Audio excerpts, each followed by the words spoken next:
I love people that share my passion for South Australia and this country. Adriana certainly is one of those ladies. She is the chair of the Australia Day Council of South Australia, and it is up to Adriana now to welcome you all. Thank you.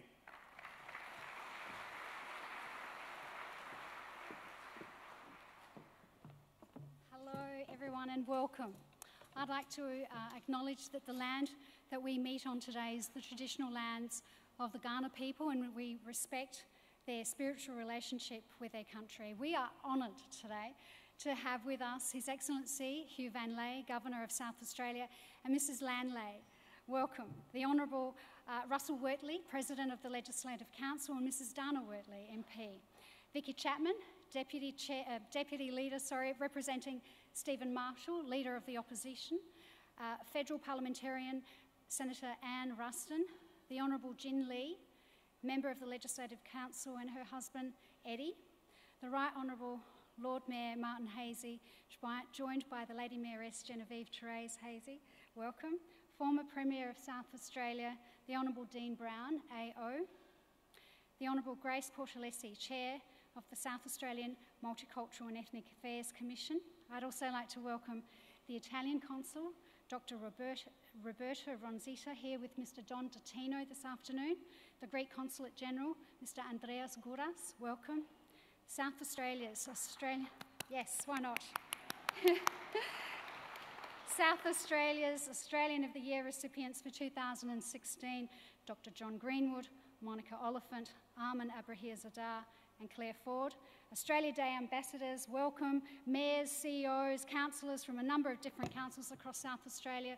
Members of the Australia Day Council Board, Deputy Chairs Norman Schuller and Hassam Abiar, Treasurer Arthur Mangos, my very supportive husband Andy Patoupas. Distinguished guests, ladies and gentlemen, welcome. Welcome to the Australia Day Lunch for 2016.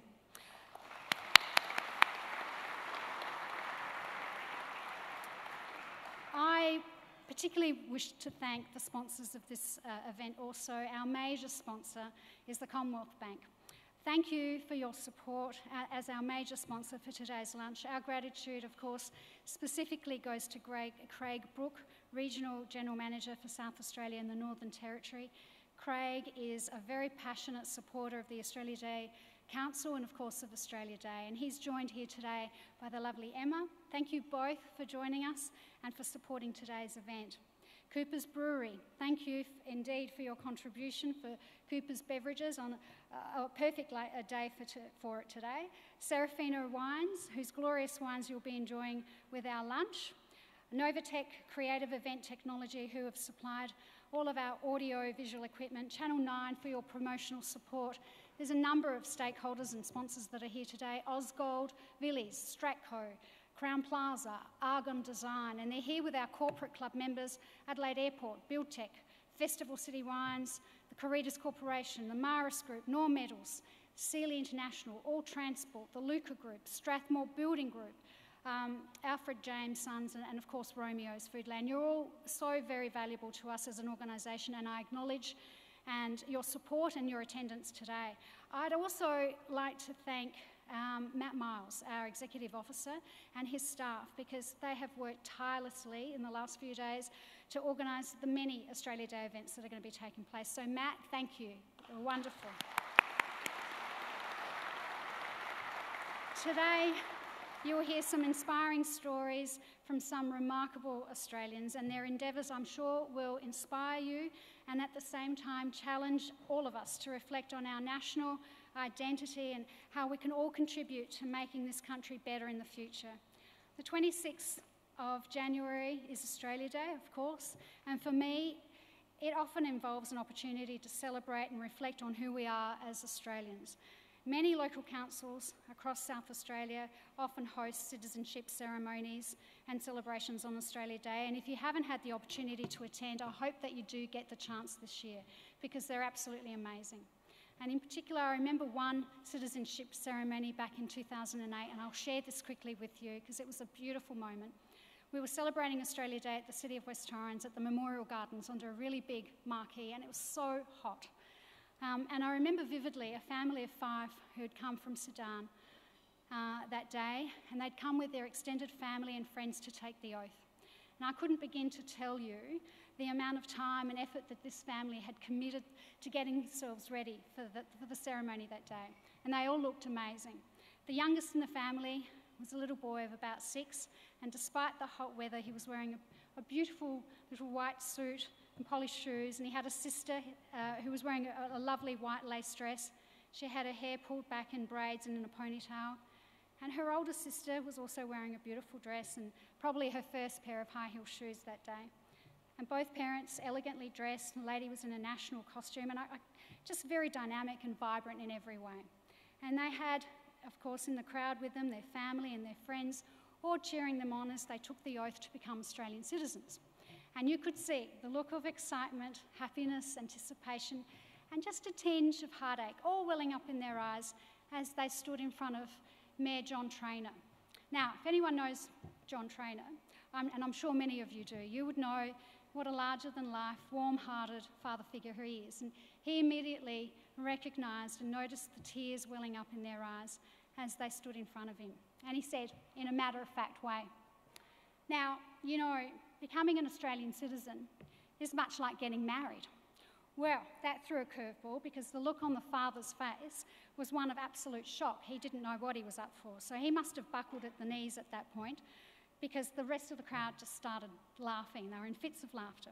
Mayor Traynor went on to say that in the same way as when you get married, you show your prime loyalty to your new family, but you don't ever abandon your original family. Now, becoming an Australian citizen is much the same. You give most of your heart to your new country, Australia, but there's always a part of you that loves your birthplace. You make room in your heart for your new country, its culture, its language, and the new people in your life. But you continue to love your family of origin. And don't worry, you will always have enough room in your heart for both. Well, that certainly reassured the father somewhat, and he breathed a sigh of relief. But by that stage, I was left sniffling and muffling and trying to bite my lip so I didn't cry, because I realised that this family at this point in time were holding with both their hands the past, but more importantly, their future. And I can only imagine the many steps that they'd taken to arrive at this point in their lives, the hardships that they would have faced to stay safe and to stay united, and hardships that most of us would never have faced. And for the first time, they had a country to call their own. And it made me reflect on my own family when they became Australian citizens back in 1978 at the Woodville Town Hall, what they must have been feeling, that same excitement, happiness, anticipation, and that tinge of heartache, because they did this on their own. They didn't have family or friends here with them.